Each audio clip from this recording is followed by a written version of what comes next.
Hello, my wonderful, beautiful friends. Welcome back to r/ProRevenge, where you'll hear stories about people getting what they deserve. Guys, I hope you're having a lovely day today. And in today's episode, you're going to hear 4 stories. The first story, OP deals with a psycho ex-boyfriend. The second story, OP encounters a dumb criminal. The third, OP gets the last laugh at her boss, and we'll finish up with a story about corporate greed. My friends, I do hope you enjoy the stories today, and do hit that subscribe button for future revenge stories. Let's dive in. So this happened about 3 years ago, and I figured it would make a good revenge story. I met this guy while vacationing in California one summer. He was a really nice guy, and he always wanted to do something fun and different every day. From hiking, paintballing, swimming, or going out to the ocean. So after the vacation ended, we ended up keeping in touch, and over the course of the next year, we decided that I would move to California. I work in healthcare as a nurse, so getting a job almost anywhere isn't tough. I'm not really one to snoop around, and he had a safe in the bedroom where we kept basic stuff like passports, social security cards, birth certificates, etc. One day I was filling out some documentation that required my birth certificate, and had to go in the safe while he wasn't home.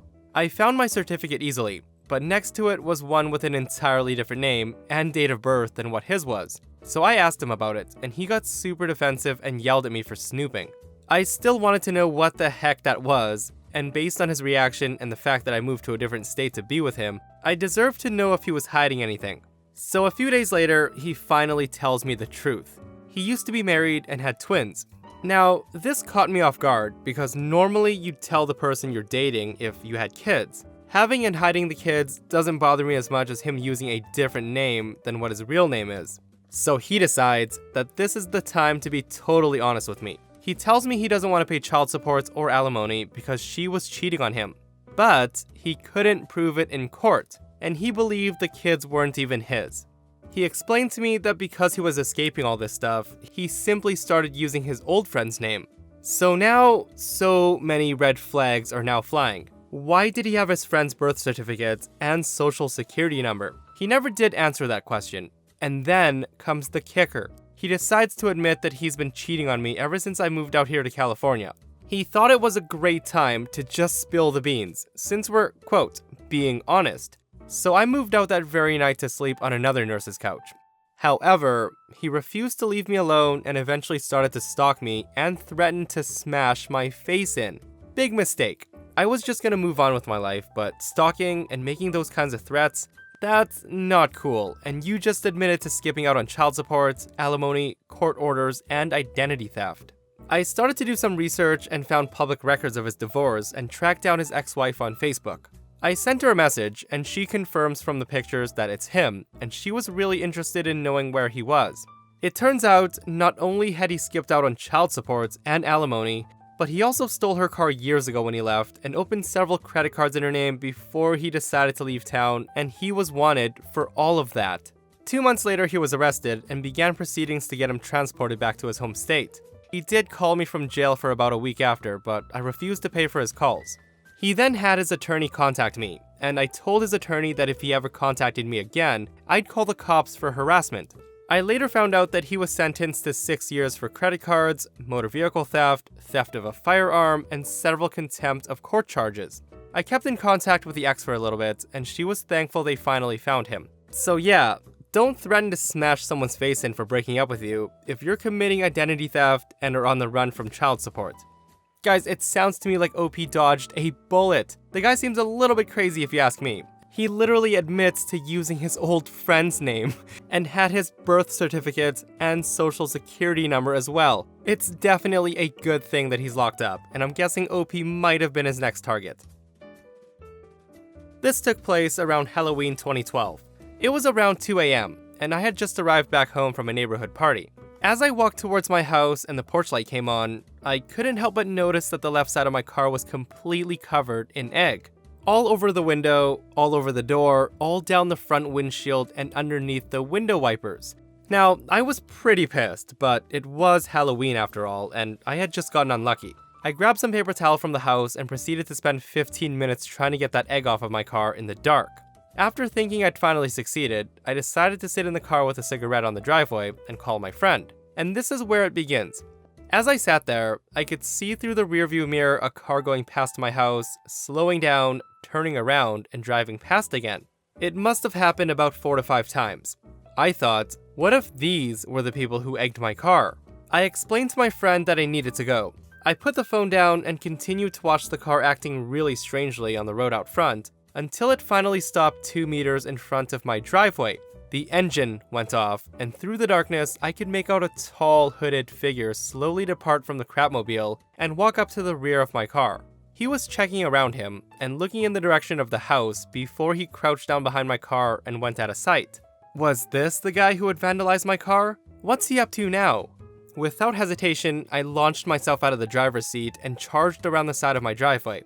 Now, he was obviously not expecting that as he bolted away from the house and his car down the street in a record-breaking sprint.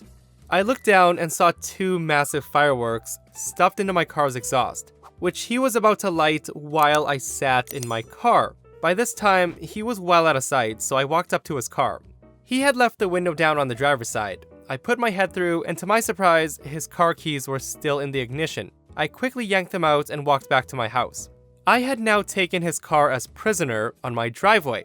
Without hesitation, I was on the phone to the police. They said they were on the way and wanted to know where the guy was. By this time, he had come back to my house and began banging on my front door, shouting threats and demanding his car keys back. And then the flashing lights came. I stood there holding his car keys while he was swiftly arrested for attempted arson and vandalism. Halloween was complete. I still have no idea who he was or why he was targeting me, and I did get a thank you from police because he was known to them though. The car was removed first thing in the morning.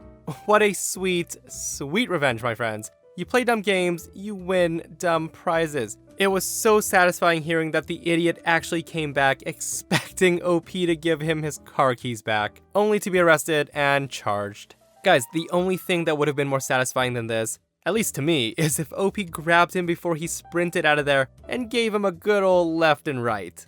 But I guess I'll take this too. So this happened during the beginning of my senior year of high school. I was balancing out football, school, and work. I worked at a convenience store chain that's only around in my region of the country, and I had a useless store manager. She was lazy, she never wanted to work, and all the store associates, including the assistant manager, were always stuck cleaning up her mess. She took 2-hour lunches and always thought it was appropriate to leave her shift early. Now, I had gotten very sick one weekend and had called into work saying that I couldn't come in that day. None of my managers or the assistant manager was in, so the team lead took my message. Now, I assume he never told the managers I was out because the next day, my boss calls me telling me that a no-show, no-call is an automatic termination. I told her I did call in, but she didn't believe me, so instead of her telling me I was fired, I said I quit. Right there on the phone. I already had plans to get her fired or demoted. Either one would have made me happy. Over the course of that month prior to my departure, I had taken video and pictures on how bad that store was running. By the time I'd gotten to my shift, I had taken pictures of filthy floors and bathrooms. I also had some video of people on their phone, and even the manager herself playing games or whatever right on the floor, basically showing how she kept the store a wreck during her shift, and I was left to clean up the rest. I ended up sending this all the way up to our regional manager, and got a response back that the situation would be handled accordingly. My store manager was demoted, all the way down to a basic store associate. The icing on the cake, though, was a year later, after I quit. I was working at a warehouse that year, making almost $20 an hour, and there was another one of those convenience stores right down the road from my building. I ended up going there for lunch, only to see my old boss getting reamed out by that store manager. So with the knowledge that I was making almost 3 times her hourly wage, and she was still pretty useless at her job, it made me quite happy. So in 2000, I was working for a financial firm, with 1,800 employees with a sales force of 200 people. I was one of the salesmen. We had our annual meeting in April. It was a big affair. Most of the employees attended, and the CEO gave a big speech on how the previous year was the best in the company's history, blah blah blah. The next month, we each submitted memos basically justifying what we qualified for, or what we should qualify for as a bonus at the end of June. Coming off the company's best year ever, it should have been a slam dunk, right? All of us were excited about how much we'd have coming in June. So June rolls around and my bonus is 0. 0. But it's not just me, it's all over the sales floor. Less than 20% of the sales force got bonuses, and everybody was pissed. Everyone was furious, and angry emails were flying, and the company was facing a mutiny. It got worse when it came out that the supervisors were offered bonuses that they can determine for themselves. Most of them took them, but a couple who knew their subordinates wouldn't be getting anything refused. My supervisor took his. When it came out that he took his bonus, he tried to explain to a sales team about how he felt that it was justified based on how hard he worked. He ended up with people screaming at him about how they felt the same, but they didn't get anything. So for a week or so, things on the floor came to a stop. A lot of people just didn't show up, and the ones that did were angry. I came in and started to read Monster.com ads at my desk. I also stopped selling anything, or even answering the phone. When confronted by my boss, I told him as soon as I got my bonus and my sales justified, I'd start to work again. Until then, I'd be coming in late, reading and responding to job ads, and leaving early. I told him he could expect me to keep that up until I found another job or I was fired. The following day, I was sent to the regional sales manager's office. She said she'd heard about my work stoppage and asked me to explain myself. I told her that if she heard about it from my supervisor, then she already knew why I wasn't working and that I didn't need to explain it again. She tried buddying up to me, being friendly, being stern, and then being angry. I kept my composure and told her that the longer the company held out on my bonus, the longer it was going to miss out on sales from my territory. I then gave her my average daily amount of sales from the previous year and explained what the total loss would be for a week of me not selling, and how much cheaper it would be to just pay me the money I was owed to get me back to selling. Then I thanked her for her time and told her that I would be leaving work as soon as I left her office, and I did. The following day I come in, I checked my emails, and some of which were farewell emails from coworkers who quit over their stolen bonuses. I sat on Monster.com until I was told to go to the office of the National Sales Manager. He's the gatekeeper. He's in charge of all 200 of us. He told me that he understood that I was upset and could see why.